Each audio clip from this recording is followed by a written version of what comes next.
This is Madhusudan Goyal और welcome to अपना school. और आज हम लेकर आए हैं क्लास 10th के यूपी बोर्ड के कुछ साइंस के मोस्ट इम्पोर्टेंट क्वेश्चन जो कि आपके बोर्ड के एग्ज़ाम के पॉइंट ऑफ व्यू से बहुत ज़्यादा इम्पोर्टेंट होंगे। तो आइए शुरू करते हैं। तो बेटा पहला ही क्वेश्चन आपका है, प्रकाश में दाढ़ी बनाने में किस प्रकार के दर्पण का प्रयोग किया जाता है। आप जानते हैं दर्पण कितने प्रकार के होते हैं। दर्पण दो प्रकार के होते हैं, एक तो समतल दर्पण, एक दूसरा गोलीय दर्पण। तो बेटा जो रोज़ाना आप चेहरा देखने के लिए यूज़ करते हैं वो तो नॉर्मल समतल दर्पण का यूज किया जाता है, लेकिन जब दाढ़ी बनाते समय हमें दर्पण की ज़रूरत होती है तो जिससे कि हमारे को एक बड़ा प्रतिबिंब दिखाई दे। और बड़ा प्रतिबिंब कैसे दर्पण के द्वारा दिखाई देता है, तो अवतल दर्पण के द्वारा। किसके द्वारा? अवतल दर्पण के द्वारा हमें एक बड़ा प्रतिबिंब दिखाई देता है। तो इसका आंसर क्या आएगा आपका? अवतल दर्पण। चलिए नेक्स्ट क्वेश्चन की ओर बढ़ते हैं। क्वेश्चन नंबर 2 आपसे क्वेश्चन पूछा गया है कि गोलीय दर्पण में फोसिका अंतर, फोकस अंतर कह दीजिए या फोकस दूरी कह दीजिए, बात वही रहने वाली है, एवं वक्रता त्रिज्या, वक्रता त्रिज्या अर्थात कैपिटल आर, और फोकस अंतर बोले तो फोकस दूरी स्मॉल एफ के बीच में संबंध होता है। तो पहला ऑप्शन है R is equals to F upon two, दूसरा ऑप्शन है two R is equals to F, C option दे रखा है आपको F is equals to R upon two और R is equals to F. तो बच्चा आपको याद रखना है कि जो आपकी जो फोकस दूरी होती है वो वक्रता त्रिज्या की आधी होती है। क्या होती है? फोकस दूरी वक्रता त्रिज्या की आधी, या फिर आप कह सकते हैं कि वक्रता त्रिज्या फोकस दूरी का कितना होता है? 2 गुना। तो इनमें से देख लीजिए एफ बराबर आर बटे 2 दिखाई दे जाए, R is equals to 2 F. तो F is equals to R upon 2 ये हमारे को दिखाई दे रहा है, ऑप्शन नंबर सी। तो हमारा ऑप्शन कौन सा सही है? तीसरा। आइए नेक्स्ट क्वेश्चन की ओर बढ़ते हैं। तीसरा जो क्वेश्चन है वो कह रहा है यदि किसी अवतल दर्पण की फोकस दूरी f तथा वक्रता त्रिज्या कैपिटल R हो तो इनमें क्या संबंध होगा। तो बेटा चाहे वो अवतल दर्पण हो, चाहे वो उत्तल दर्पण हो, चाहे वो लेंस हो, जो आपका फोकस दूरी और वक्रता त्रिज्या के बीच में संबंध रहने वाला है वो सेम रहने वाला है। तो पहला ऑप्शन है F is equals to R upon two, F is equals to 2r, F is equals to 3r upon two, या एफ इज इक्वल्स टू 0। तो ये मैंने पीछे आपको आंसर बता ही दिया था पीछे वाले क्वेश्चन में। तो आप इस वाले का आंसर मेरे को कमेंट में भेजेंगे, ठीक है, और मैं देखता हूँ किस किस ने सही आंसर दिया है।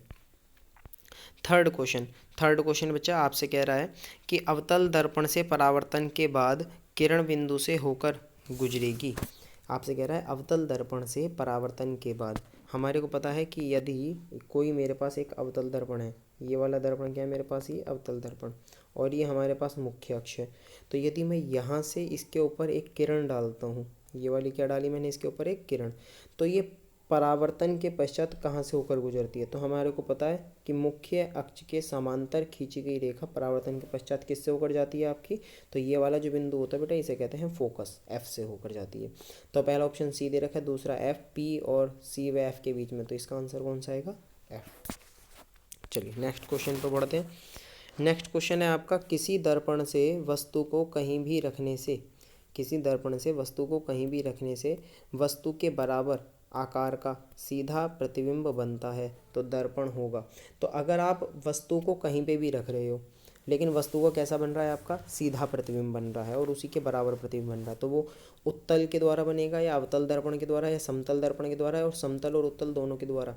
तो बेटा अगर मैं कहीं पे भी रखना है, जैसे कि हम अपना चेहरा देखते हैं रोज़ाना सुबह के टाइम उठकर, है ना, या फिर जो एक लड़कियां मेकअप के टाइम पे जब अपना चेहरा देखती हैं तो नॉर्मली हम जो देखते हैं वो किस में देखते हैं? समतल दर्पण में।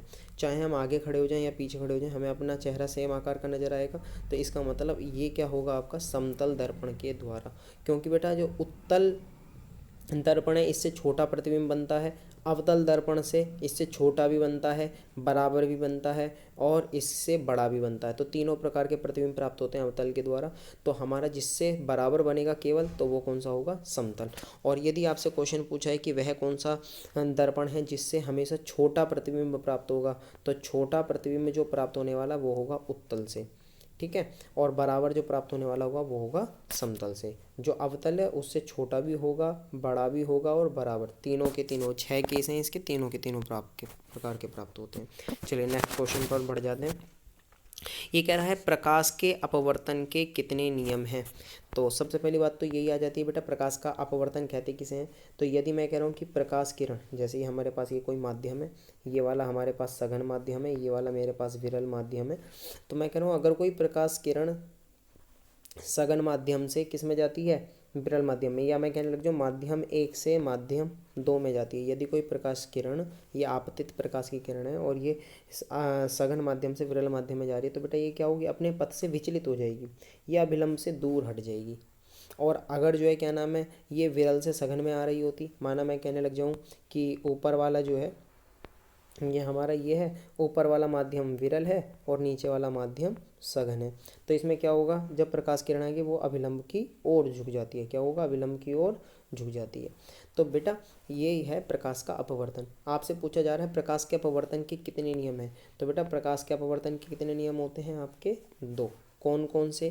पहला नियम होता है आपकी कि आपतित किरण, अपवर्तित किरण तथा आपतन बिंदु पर खींचा गया अभिलंब, तीनों एक ही तल में होते हैं। ठीक है। और दूसरा बहुत कि आपतन कोण की जया है ना, आपतन कोण आई की जया और अपवर्तन कोण की जया आर, है ना। तो साइन आई बटे साइन आर, साइन आई बटे साइन आर, इन दोनों का अनुपात क्या होता है बच्चा, एक नियतांक होता है, जिसको हम किससे प्रदर्शित कर देते हैं, एन से, जिसे हम क्या कह देते हैं, अपवर्तनांक। क्या कह देते हैं, अपवर्तनांक। और ये याद रखिएगा, इस वाले नियम को हम किस नाम से जानते हैं, स्नेल के नियम से। तो आपसे पूछा था प्रकाश के अपवर्तन के कितने नियम है बेटा, तो 2 नियम है। ठीक है, दोनों नियम मैंने बता दिए हैं, बोर्ड एग्जाम के लिए इंपॉर्टेंट भी। नेक्स्ट, अगर मैं कहता हूँ कि प्रकाश का वर्ण विक्षेपण किस उपकरण से संभव है, तो बेटा पहली बात तो हमें ये समझ में आना चाहिए वर्ण का मतलब क्या होता है, विक्षेपण का मतलब। तो वर्ण का मतलब होता है रंग, जैसे कि आपको पता है सफ़ेद रंग है ना। तो सफ़ेद रंग जो कि हमारे को किससे प्राप्त होता है, सूर्य के प्रकाश से। तो सूर्य के प्रकाश में जो सफ़ेद रंग होता है ये कितने रंगों में बढ़ जाता है आपका, 7 रंगों में। तो बेटा श्वेत प्रकाश का अपने अवयवी रंगों में क्या टूटना या फिर जो है क्या नाम है उनमें बढ़ जाना क्या कहलाता है, वर्ण विक्षेपण कहलाता है। तो बेटा क्या दर्पण के द्वारा होगा वर्ण विक्षेपण, क्या लेंस के द्वारा होगा, क्या प्रिज्म के द्वारा होगा, या कांच की झिल्ली। तो बेटा इसमें जो प्रिज्म है, तो अगर हम जो है किसी प्रिज्म में से एक श्वेत प्रकाश की किरण डालते हैं तो इनमें से क्या होगा, आपका अलग अलग रंग की क्या मिलेंगी हमारे को, प्रकाश की किरणों में इसको ये विभक्त कर देगा, है ना, जो कि हमारे को क्या बना देता है, आपका इंद्रधनुष। ठीक है। तो बेटा वर्ण विक्षेपण का कार्य किसके द्वारा होगा, प्रिज्म के द्वारा। तो इसमें ऑप्शन कौन सा आ गया बेटा, सी सही है। नेक्स्ट, गोलीय दर्पण की वक्रता त्रिज्या आर और उसकी फोकस दूरी। बेटा मोस्ट इंपॉर्टेंट क्वेश्चन है ये वाला, अभी पीछे आया भी था, ऊपर भी क्वेश्चन नंबर 2 और 3 हमने बात करी थी। किसी गोलीय दर्पण की वक्रता त्रिज्या, बोले तो किसका मान दे दिया हमें, कैपिटल आर का मान दे रखा है 50 सेंटीमीटर। तो उसकी फोकस दूरी, तो हमने अभी अभी बात करी थी कि जो एफ होता है वो वक्रता त्रिज्या का आधा होता है। तो वक्रता त्रिज्या है 50, तो अगर मैं इसका आधा करूँगा तो 2 से कितनी बार जाएगा, 25 बार। कितनी बार, 25 बार। ये सेंटीमीटर में, तो ये भी किस में आएगा, सेंटीमीटर में। तो बेटा इसका आंसर क्या जाएगा आपका, 25 सेंटीमीटर। ठीक है, समझ आया होगा, F is equals to R upon 2 से आया ये। नेक्स्ट क्वेश्चन, हाँ जी, ये कह रहा है आपका 1 मीटर फोकस दूरी वाले उत्तल लेंस की क्षमता होगी, 1 मीटर फोकस दूरी। तो बेटा यहाँ पे हमारे को क्या दे रखा है, हमारे को फोकस दूरी एफ का मान दे रखा है कितना, 1 मीटर। आपको पता होना चाहिए कि फोकस दूरी में और लेंस की क्षमता, लेंस की क्षमता किसे कहते हैं हम, पी, पावर ऑफ लेंस। तो बेटा लेंस की क्षमता जो पी है वो फोकस दूरी के व्युत्क्रम के बराबर होती है। किसके बराबर होती है, फोकस दूरी के व्युत्क्रम के बराबर। और इसका मात्रक क्या होता है, डायोप्टर। समझ में आया, फोकस दूरी के व्युत्क्रम को क्या कहते हैं, लेंस की क्षमता पी। तो बेटा अगर मैं यहाँ से अगर मैं इसमें सूत्र लगाऊँ तो क्या होगा, P is equals to 1/f।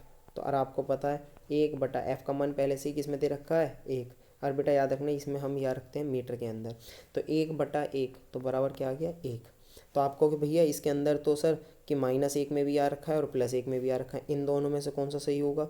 तो बेटा हमारे को याद रखना है कि जो उत्तल लेंस होता है, जो उत्तल लेंस होता है उसके लिए लेंस की क्षमता और फोकस दूरी होती हैं पॉजिटिव। कैसे होते हैं, पॉजिटिव। लेकिन अगर यहीं पे अवतल लेंस होता, क्या होता अगर यहाँ पे अवतल, तो इसके लिए फोकस दूरी और पी का मान कैसा होता, माइनस का।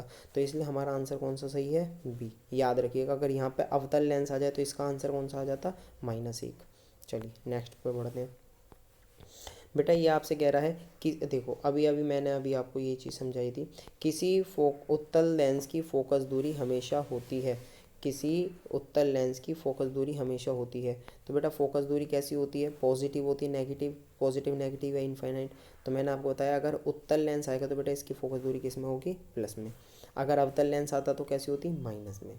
ठीक है, चलिए नेक्स्ट क्वेश्चन है, प्रकाश का वेग न्यूनतम होता है। तो बेटा प्रकाश का वेग सबसे कम किस में होगा, तो याद रखना जो वेग होता है ना, वेग जो होता है वो अपवर्तनांक के ऊपर डिपेंड करता है, कि आपको ये देखना है कि अपवर्तनांक सबसे ज़्यादा किसका है। तो अपवर्तनांक के व्युत्क्रम के बराबर होता है। तो आपको पता है कांच का अपवर्तनांक सबसे ज़्यादा होता है 2.42, ठीक है, और निर्वात का अपवर्तनांक सबसे कम होता है 1। ठीक है, तो प्रकाश का वेग जो है सबसे जो कम होगा वो किस में आएगा, न्यूनतम पूछ रहा है ना बेटा, तो न्यूनतम आएगा कांच के अंदर। सबसे कम जो है वो किस में है, कांच के अंदर, और सबसे ज़्यादा आएगा निर्वातीय वायु में। ठीक है, तो इसका आंसर आ जाता है कांच। क्यों, क्योंकि कांच का अपवर्तनांक है 2.42। ठीक है, चलिए आगे आ जाइए।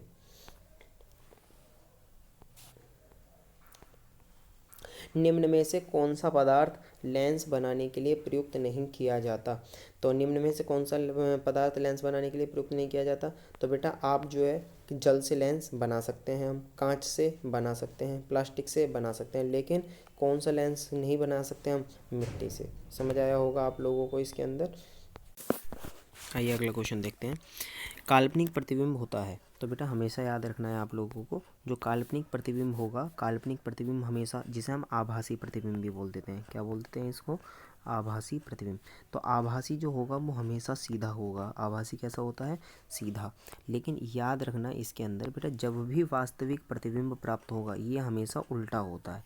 ठीक है, तो हमारे से जो क्वेश्चन पूछा गया था, हमारे से क्वेश्चन पूछा गया था कि काल्पनिक प्रतिबिंब होता है तो सीधा होता है, उल्टा होता है, दोनों। तो बेटा याद रखना काल्पनिक प्रतिबिंब हमेशा कैसा होता है, सीधा, और वास्तविक प्रतिबिंब हमेशा कैसा होगा, उल्टा।